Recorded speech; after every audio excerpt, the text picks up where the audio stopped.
ఏదైతే తెలంగాణ రాష్ట్ర అసెంబ్లీ ఎన్నికల సమయంలో కాంగ్రెస్ పార్టీ వికలాంగుల సమాజానికి ఇచ్చినటువంటి హామీలన్నిటి కూడా తక్షణమే నెరవేర్చాలని చెప్పేసి కాంగ్రెస్ మేనిఫెస్టో సాధన సమితి ఆధ్వర్యంలో ఇందిరా పార్క్ వద్ద నిర్వహించినటువంటి ఈ యొక్క ధర్నా కార్యక్రమంలో పాల్గొన్నటువంటి పెద్దలు గౌరవనీయులు నాగభూషణం అన్న గారికి, అదేవిధంగా ఈ సమావేశంలో పాల్గొన్నటువంటి వికలాంగుల కార్పొరేషన్ చైర్మన్ వాసుదేవరెడ్డి గారికి, అదేవిధంగా భారతీయ జనతా పార్టీ వికలాంగుల విభాగం రాష్ట్ర నాయకులైనటువంటి కొల్లి నాగేశ్వరరావు అన్న గారికి, అదేవిధంగా టీఆర్ఎస్ వికలాంగుల విభాగం నేత మహేష్ గారికి, అదేవిధంగా టీఆర్వీఎస్ అధ్యక్షులు మున్నా గారికి, నయీం గారికి, అదేవిధంగా మరుగుతుల సంఘం ప్రతినిధులు మల్లేష్ గారికి, సైదులు గారికి, అదేవిధంగా ఈ సమావేశంలో ఈ దీక్షలో పాల్గొన్నటువంటి ప్రతి ఒక్క మహిళా సోదరిమణులకు, అదేవిధంగా భారతీ మేడం గారికి, డెఫెండం తరఫున ప్రసాద్ సార్ గారికి ప్రత్యేకంగా ధన్యవాదాలు తెలియజేస్తూ, ముఖ్యంగా మిత్రులారా, ఇవాళ రాజధాని నడిబొడ్డున ఇవాళ వికలాంగుల సమాజం అంతా కూడా హక్కుల కోసం, ఆత్మ గౌరవం కోసం,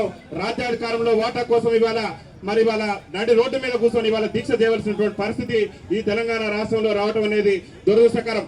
ముఖ్యంగా మనకు కాంగ్రెస్ పార్టీ అధికారంలోకి రాకముందు ఈ రాష్ట్ర ముఖ్యమంత్రి రేవంత్ రెడ్డి గారు పిసిసి అధ్యక్షుడి హోదాలో మా కాంగ్రెస్ పార్టీ అధికారంలోకి వస్తే మేము ఎప్పుడైతే అధికారంలోకి వస్తామో మేము అధికారంలోకి వచ్చిన నెల నుంచే వికలాంగుల పింఛన్లు అన్నింటినీ కూడా 6,000 రూపాయలు చేస్తాం. అదేవిధంగా వృద్ధులు కానీ, గీతా కార్మికులు కానీ, బీడీ కార్మికులు కానీ అందరి పింఛన్లు కూడా 4,000 రూపాయలు చేస్తామని చెప్పేసి కాంగ్రెస్ పార్టీ అభయాస్త్రం ఎన్నికల మేనిఫెస్టోలో ఈ రాష్ట్ర ముఖ్యమంత్రి పేర్కొన్నారు.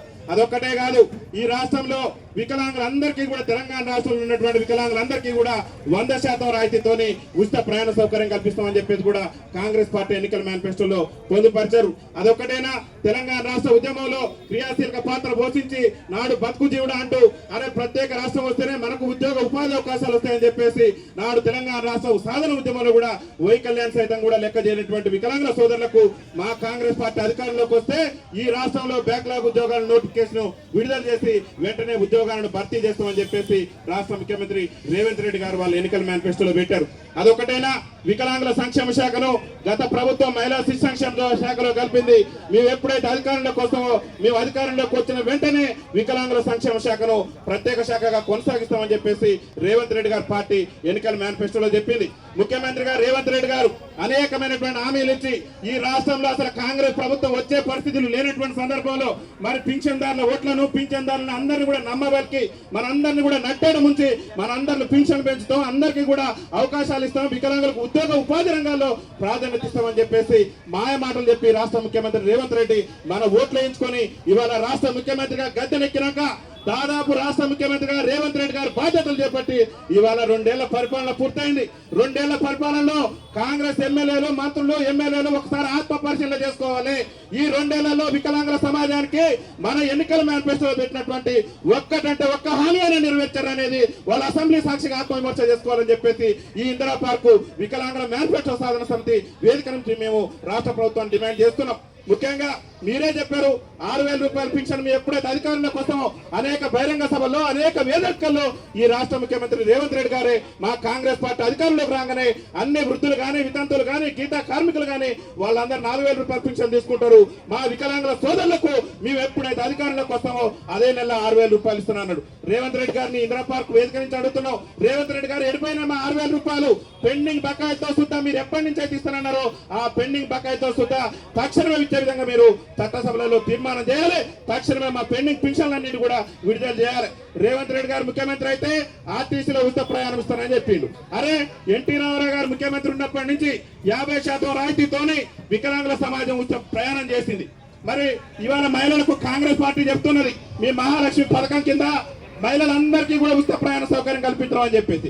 అరే 6 గ్యారెంటీలో భాగంగా మీరు మహిళలకు ఇవ్వడాన్ని, మా అక్కలకు, అమ్మలకు, చెల్లెలకు ఇవ్వడాన్ని మేము స్వాగతిస్తున్నాం. కానీ ఏళ్ల తరబడి రాజ్యాధికారానికి దూరమై చట్టసభలలో ప్రాతినిధ్యం లేకుండా ముఖ్యంగా బతుకు జీవుడా అంటూ కాలం వెళ్ళదేస్తూ చాలని పింఛన్లతో దుర్భర జీవితాలు గడుపుతూ అరే ఎన్టీ రామారావు ప్రభుత్వం నుంచే 50% రాయితీతో ప్రయాణం చేస్తున్న మాకు ఉచిత ప్రయాణ సౌకర్యం కల్పిస్తానని నేటి వరకు కూడా నెరవేర్చకుండా మా సమాజం పట్ల రాష్ట్ర ముఖ్యమంత్రి వివక్ష ప్రదర్శించడం అంటే ఇది ఎంతవరకు న్యాయం అనేది కాంగ్రెస్ నాయకులు ఒకసారి ఆలోచన చేయాలి. ముఖ్యమంత్రి గారు ఫ్రీ బస్ పెట్టిన తర్వాత బస్సులలో కనీసం వికలాంగులు కూర్చోవడానికి సీట్లు ఇవ్వట్లేదని చెప్పేసి బస్సులలో చీరలు కట్టుకొని ఈ రాష్ట్ర ముఖ్యమంత్రి నిరసన తెలిపినా కానీ ఈ రాష్ట్ర ముఖ్యమంత్రి గారికి, ఈ రాష్ట్ర మంత్రికి సిగ్గు రాలేదు. ఇవాళ ఎందుకంటే మా వేదన చెప్పినాం, అరే బస్సులలో కూర్చున్నామంటే సీట్ దొరకట్లేదు వికలాంగులకి, మీరు మహిళలకు ఉచితం ఇచ్చారు, మేము స్వాగతిస్తున్నాం, కానీ మా వికలాంగుల సమాజానికి కూడా ఎప్పుడు ఉచితం ఈ ఇందిరా పార్క్ వేదిక నుంచి రాష్ట్ర రవాణా శాఖ మంత్రి పొన్నం ప్రభాకర్ గారిని, రాష్ట్ర ముఖ్యమంత్రి గారిని, ఈ కాంగ్రెస్ ఎమ్మెల్యేలను, కాంగ్రెస్ నాయకులను మేము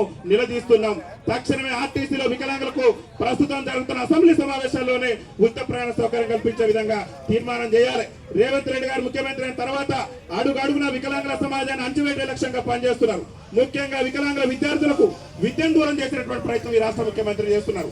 అరే సుప్రీంకోర్టు గైడ్ లైన్స్ ఏమున్నది, ఎవరైతే స్పెషల్ బీఈడి చేసి వికలాంగుల పిల్లలకు బోధించేటటువంటి ఉపాధ్యాయులు ఉన్నారో వాళ్ళను 100% రిక్రూట్మెంట్ చేయాలని చెప్పేసి ఇవాళ సుప్రీంకోర్టు గైడ్ లైన్ చెప్తున్నా కానీ రేవంత్ రెడ్డి ప్రభుత్వం వికలాంగుల మీద ఉన్నటువంటి కక్ష సాధింపు చర్యలో భాగంగా కేవలం 30% మాత్రమే రిక్రూట్మెంట్ చేసి 70% ప్రమోషన్లకు ఇచ్చి ఇవాళ వికలాంగుల విద్యార్థులకు రేవంత్ రెడ్డి ప్రభుత్వం విద్యను దూరం చేసి వికలాంగుల సమాజాన్ని చదువుకు కూడా ఇంతకంటే దౌర్భాగ్యం లేదు.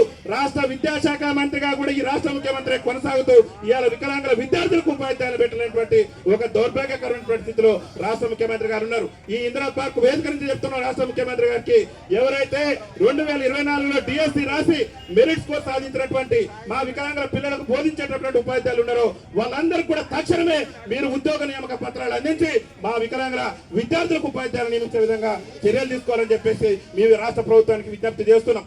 ముఖ్యంగా రేవంత్ రెడ్డి గారు చెప్తున్నాం, ఈ రాష్ట్రంలో దుర్భర జీవితాలు గడుపుతున్నటువంటి వికలాంగుల జీవితాల్లో వెలుగులు నిండాలంటే మీరు గత ప్రభుత్వం దళిత బంధాన్ని తెచ్చింది, కానీ మేము ఏమంటున్నాం అంటే 25 లక్షల రూపాయలతోని వికలాంగుల బంధు పథకాన్ని తీసుకొచ్చి మా వికలాంగుల సమాజానికి అండగా ఉండాలని చెప్పేసి ఈ రాష్ట్ర ముఖ్యమంత్రి రేవంత్ రెడ్డి ప్రభుత్వాన్ని మేము నిలదీస్తున్నాం. అరే ఉద్యోగ నియామకాల కోసం, ఉపాధి నియామకాల కోసం, అరే పాఠశాల మెట్లెక్కలేటువంటి మేము పీజీలు పిహెచ్డీ చేసి అరే తెలంగాణ రాష్ట్రం వస్తే మన బతుకులు బాగుపడితే మనకు ఉద్యోగ అవకాశాలు వస్తాయి, ఉపాధి అవకాశాలు వస్తాయని చెప్పేసి మా వికలాంగుల విద్యార్థులు ఇలా పీజీలు పిహెచ్డీలు చేసి ఉద్యోగాల కోసం ఇవాళ రోడ్ల మీద తిరిగేటటువంటి పరిస్థితి ఉన్నది.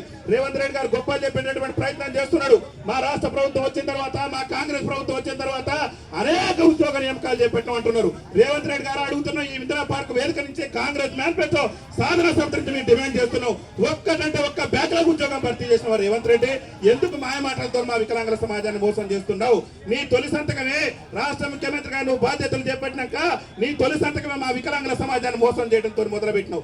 మా వికలాంగుల సోదరి, మా మరుగుచ్చు సోదరి రజనికి ప్రభుత్వ ఉద్యోగం ఇస్తామని చెప్పేసి పత్రికల్లో, మీడియా ఛానళ్లలో ప్రచారం చేసుకుని వికలాంగుల సమాజాన్ని నట్టేట ముంచేసి ఒక అవుట్ సోర్సింగ్ ఉద్యోగించినటువంటి ఒక మోసమైనటువంటి ముఖ్యమంత్రి, ఒక మోసగాడైనటువంటి ముఖ్యమంత్రి నువ్వు. ఇప్పటికైనా నా చలనం తెచ్చుకో. వికలాంగుల సమాజం మేర్కొన్నది, వికలాంగుల్లో ఐక్యత ఏర్పడది.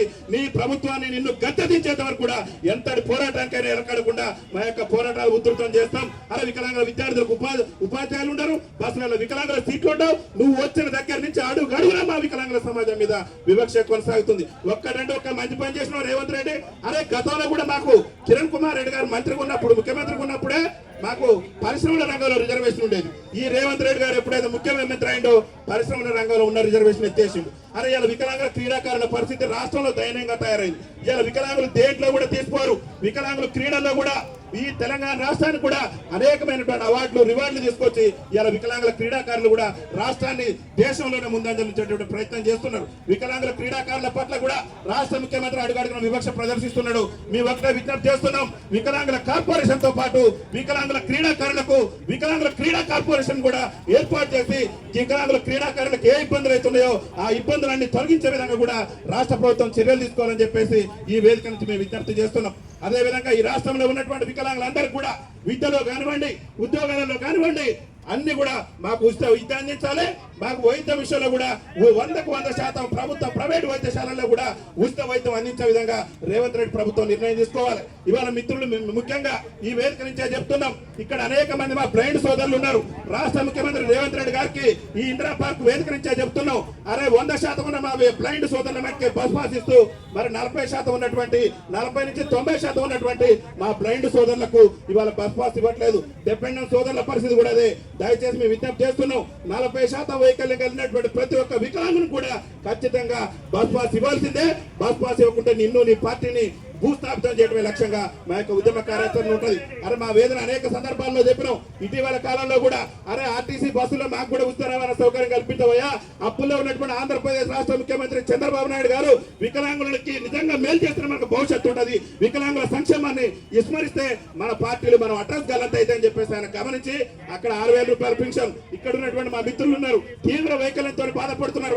వాళ్ళ బతుకుల జీవితాల్లో ఎలుగులు నిండాలంటే ఖచ్చితంగా ఆంధ్రప్రదేశ్ రాష్ట్రంలో ఇస్తున్న మాదిరిగానే ఈ తీవ్ర వైకల్యం కలిగిన వికలాంగుల సోదరులందరూ కూడా తక్షణమే ప్రస్తుత అసెంబ్లీ సమావేశాల్లోనే మీరు బడ్జెట్ లో మీరు ఏదైతే మీరు ప్రవేశపెట్టినటువంటి బడ్జెట్ ఉన్నదో ఆ బడ్జెట్ లో మాకు పైసా కేటాయించలే. తక్షణమే బడ్జెట్ లో తెలంగాణ రాష్ట్ర ప్రభుత్వం ప్రస్తుత అసెంబ్లీ సమావేశాల్లోనే బడ్జెట్ ను సవరించి వికలాంగుల సంక్షేమ శాఖకు 3,000 కోట్లు కేటాయించి మీరు ఎన్నికల హామీ ప్రకారం 6,000 రూపాయల పింఛన్ ఇవ్వాల్సిందే. మా ఎవరైతే తీవ్ర వైకల్యం కలిగినటువంటి మా వికలాంగుల సోదరులు వాళ్ళందరూ కూడా 15,000 నరకయాత్ర అనుభవిస్తున్నారు. రేవంత్ రెడ్డి మీరు ముఖ్యమంత్రి అయిన కాంచి గత ముఖ్యమంత్రి కేసీఆర్ గారు అయినా చెప్పక ముందని ఆలోచన చేసిండు. అరే ఎక్కడో 200 నుంచి 500 నీ కాంగ్రెస్ పార్టీ 500 చేస్తే కేసీఆర్ గారు 500 పెట్టి ఇవాళ వికలాంగుల సమాజం 4,016 రూపాయలతో బతుకుతున్నది. ఇప్పటికి కూడా మీ కేసీఆర్ ఇచ్చిన పింఛన్ మీద బతుకుతున్నావు. ఎందుకు నువ్వు ముఖ్యమంత్రిగా కొనసాగటం? నీకు ఒక్కసారైనా ఆలోచన చేసి అరే ఉచిత ప్రయాణం కోసం ఉచిత బస్సు కల్పించండి అని చెప్పేసి మేము పరిగిలో పంజాబ్ డ్రెస్ వేసుకొని ప్రభుత్వాన్ని నిరసన తెలిపినా కానీ ఈ ప్రభుత్వానికి ఇంత కూడా ఇస్మంతైనా కూడా సిగ్గు సెలవు అనేది కూడా లేకుండా రాష్ట్ర ప్రభుత్వం ముఖ్యమంత్రి రేవంత్ రెడ్డి ప్రభుత్వం ప్రవర్తిస్తున్నది. దయచేసి ఇక్కడ ఉన్నటువంటి అన్ని సంఘాలకు కూడా విజ్ఞప్తి చేస్తున్నాం. సంఘాలకు అతీతంగా మన హక్కుల సాధన కోసం ఆత్మ గౌరవం కోసం పార్టీలకు అతీతంగా మనందరం కూడా కలిసికట్టుగా పనిచేయాలి. ముఖ్యంగా రేవంత్ రెడ్డి గారి ప్రభుత్వాన్ని కూడా మేము కోరుతున్నాం. మీరు ఏఐసిసి ఎన్నికల మేనిఫెస్టోలో మీ కాంగ్రెస్ పార్టీ చెప్పింది మా కాంగ్రెస్ పార్టీ ఈ రాష్ట్రంలో అధికారంలోకి వస్తే ఖచ్చితంగా మా కాంగ్రెస్ పార్టీకి మెజార్టీ పార్లమెంట్ స్థానాలు వస్తే తెలంగాణ స్థానిక సంస్థల ఎన్నికల్లో మేము రాజస్థాన్ ఛత్తీస్గఢ్ లో ఏ విధంగా అయితే వికలాంగులకు రాజకీయ రిజర్వేషన్ కల్పించడమో తెలంగాణ స్థానిక సంస్థల ఎన్నికల్లో కూడా వికలాంగులకు రాజకీయ రిజర్వేషన్ కల్పిస్తామని చెప్పేసి కాంగ్రెస్ పార్టీ ఎన్నికల మేనిఫెస్టోలో పేర్కొన్న ఈ రాష్ట్ర ముఖ్యమంత్రి రేవంత్ రెడ్డి వికలాంగులకు స్థానిక సంస్థల్లో రిజర్వేషన్ కల్పించకుండానే సర్పంచ్ ఎన్నికలను జరిపి వికలాంగుల సమాజాన్ని మోసం చేసే ప్రయత్నం చేసిండు. కాబట్టి రేవంత్ రెడ్డి గారు ప్రతి గ్రామ పంచాయతీ కూడా ఒక మహిళా సోదరుని ఒక పురుష సోదరుని ఖచ్చితంగా కోఆప్షన్ సభ్యులుగా నియమించాల్సిందే. పంచాయతీ నుంచి మొదలు పెడితే పార్లమెంట్ వరకు కూడా చట్టసభలలో మా వాణి వినిపించుకోవడానికి మాకు రాజకీయ అవకాశాలు కల్పించాల్సిందే.